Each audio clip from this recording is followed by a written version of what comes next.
Cuando una empresa como Xiaomi, que se ha dedicado a hacer teléfonos de mucha calidad, pero mucho más baratos que la competencia, de repente libera un control, a más de una persona le llama la atención, en especial cuando tiene un diseño tan llamativo como el Gamepad Elite Edition.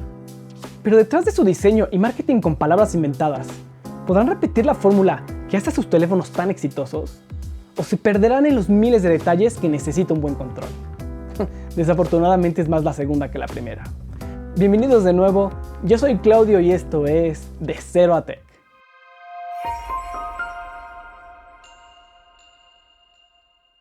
Con su nombre oficial de Xiaomi Gamepad Elite, la intención es muy clara, compararse con la serie de controles Elite de Xbox. Pero, aunque el nombre puede llamar mucho la atención, lo increíble es la falta de reseñas con contenido real. Casualmente, todas mencionan las mismas tonterías de marketing, pero ninguna probó todas las funcionalidades del control. Y al ver la caja, puedes empezar a entender por qué, aunque eso no quita la decepción de las reseñas flojas. Y lo único que aprendí de ellas es que el que me mandaron era usado, o por lo menos ya estaba abierto, porque no venía con el plástico exterior, solo estaba cerrado con dos Durex que claramente no vienen de fábrica.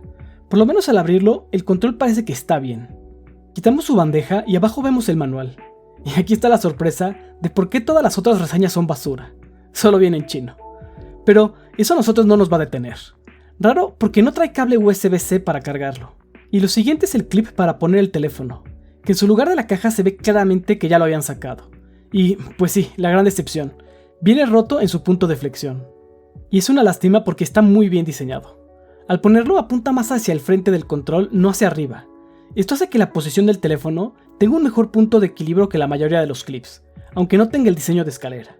Pero lo mejor son las gomas para agarrar el teléfono. Tiene una moldura adicional para no presionar los botones, que con el Red Magic es un problema grave. En resumen, buen clip, siempre y cuando no esté roto. Pasando al diseño es raro. Está claramente inspirado en los controles de PlayStation, con las agarraderas más hacia atrás, pero el acomodo de la palanca y el D-pad es más bien como el de Xbox, con la palanca analógica arriba a la izquierda y el D-pad abajo al centro. Adicional a los botones esperados tenemos el de menú, que tiene un LED de colores para indicarnos varios puntos, y uno de función con 3 rayitas. Y también hay 2 botones atrás sobre la agarradera que están en muy buena posición. Finalmente hay un pequeño hoyo con un botón que lo reinicia completamente. La calidad se siente de primera, pesa bastante y el plástico tiene una textura muy suave. Todo se siente muy bien. Todos los botones usan microswitches en vez de membranas, por lo que Xiaomi dice que son mecánicos, pero bueno, tema aparte. Y los de arriba y los de atrás tienen un acabado liso bastante bueno. Y a mi gusto la ergonomía es excelente. Al agarrarlo todo está en un lugar muy accesible. Los únicos mencionables son L y R que están muy arriba y el D-pad que tampoco está en la mejor posición. Si lo vemos por atrás, en una de las agarraderas tiene un hoyo para guardar el receptor USB, que desafortunadamente es importante por cómo implementaron los protocolos. Y sí, el problema con la gente que ha hecho reseñas es que no tuvo idea de cómo usarlo porque el instructivo solo viene en chino, y no hicieron el esfuerzo para leerlo. Pero después de un curso rápido, en el que no aprendí nada, usamos Google Lens para descifrar sus secretos. Aquí la verdad mal de Xiaomi, porque sí lo vende de manera oficial en algunos mercados fuera de China. El control se anuncia como compatible con Windows y Android. Lo encendemos apretando 3 segundos el botón de menú y tiene 4 modos de conexión, que los puedes cambiar con doble clic en el botón de modo. El primero es Android, que es por Bluetooth con Direct Input. Luego tiene otro modo Bluetooth para swap de mapeo. Luego tiene otros 2 modos que utilizan el receptor de 2.4 GHz incluido, que no es Bluetooth, y estos 2 utilizan X-Input.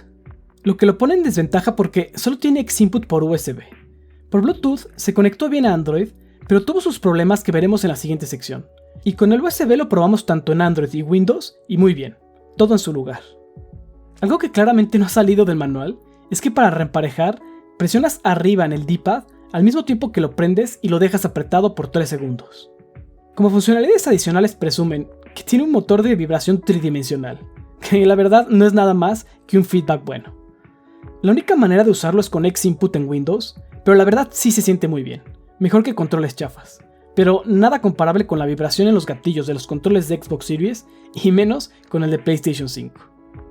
Y también tiene giroscopio, pero no soporta ninguna plataforma que lo aproveche, entiéndase Switch o PlayStation. Para lo único que sirve es para mapear el movimiento de la palanca derecha, que suena bien en papel, pero ya veremos después la tontería que hicieron. Para la pila no hay números oficiales, pero por el tamaño de 830 mAh y el tipo de control, calculo unas 15 horas de juego. Y tiene todos los modos para ahorrar pila. Si no se conecta en un minuto se apaga, y si no lo usas por 10 minutos también. El control también tiene una app llamada Mi Game Center. Y aquí se sigue tropezando porque no está en el App Store de Google, y después de encontrarla y cargarla al teléfono, solo viene en chino. Imposible de entender. Y aunque se supone que viene con los teléfonos Xiaomi, Poco y Redmi, en mi Poco no está. Así que creo que no aplica al resto del mundo. Recurrimos otra vez a Google Lens y pudimos usarla para actualizar el firmware, pero nada más. No pudimos usar el modo de mapeo, aunque pudimos activar el giroscopio, pero es algo que puedes hacer sin el app. Finalmente creí que podríamos mapear los dos botones de atrás, pero no encontré cómo, y dudo que se pueda. Vienen mapeados a R1 y L1, así que tal vez los pusieron para solucionar un poco la ergonomía. Si pueden mapearse algo más, literal está en chino enterarse. Vamos a empezar las pruebas con los botones analógicos. Estos tienen un movimiento muy suave y bastante traslado, igual que el del control de Xbox. Además, su textura lisa se siente muy bien. Pero funcionalmente es uno de los mayores problemas. En modo Android, por alguna razón, no funcionan como analógicos, solo como digitales. Y esto no hubiera sido tan malo si funcionaran.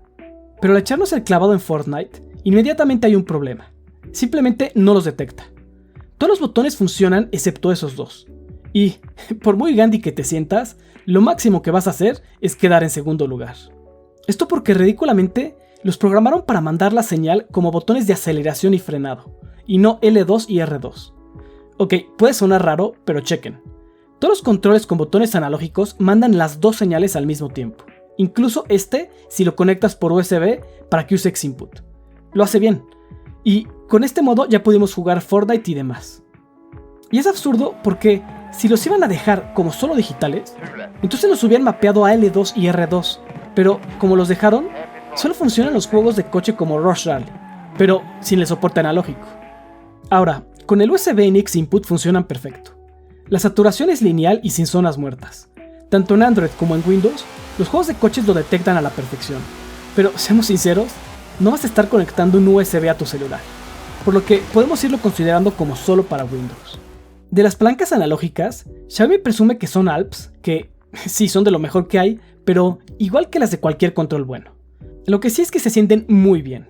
El movimiento es muy suave y la resistencia igual, muy similar al control de Xbox, y hasta tienen un poquito más de traslado. También su clic es muy claro y funciona en cualquier ángulo. En las pruebas en Android funcionan muy bien. Tienen un mínimo de zona muerta en la parte baja, que es muy común en todos los controles, pero esta no afecta a la saturación, que es perfecta. Puede pasar por todos los porcentajes sin problema. Y la figura que dibujan está perfectamente redondeada. No tienen saltos ni detenciones. Sin duda, es un trabajo de calibración de primer nivel. Y lo podemos ver con un margen de error del 3%, que es de los niveles más bajos que hemos tenido. Y en Fortnite, la verdad funcionaron perfecto, aunque tuvo que ser con Xinput. Son del tipo de palanca con la que en serio quieres jugar. Tanto el movimiento como apuntar reaccionan a la perfección, sin retrasos o movimientos raros. En los juegos de carrera también, con su traslado largo y calibración perfecta, manejar con movimientos suaves, como debe ser, funciona a la perfección. Y también en los juegos retro. Salió bien en la prueba del control del Nintendo 64, y al probarlo con Mario, vemos que podemos hacer que camine sin caminar, y al correr en diagonal, tienes que llegar al límite para alcanzar la máxima velocidad. En Android el problema es que típico, no funciona con Apex ni con Call of Duty. Así que tuvimos que usar Mantis, donde después de hacer el proceso de calibración, sí pudo detectar bien L2 y R2. Y qué bueno, porque si no, literal hubiera sido una basura. Lo que la verdad saca mucho de onda. Todo está bien, estás al borde de la perfección, y en vez de implementar R2 y L2 analógicos, y que manden las dos señales, los dejaron olvidados, y ni con el último firmware se arregló. Una lástima.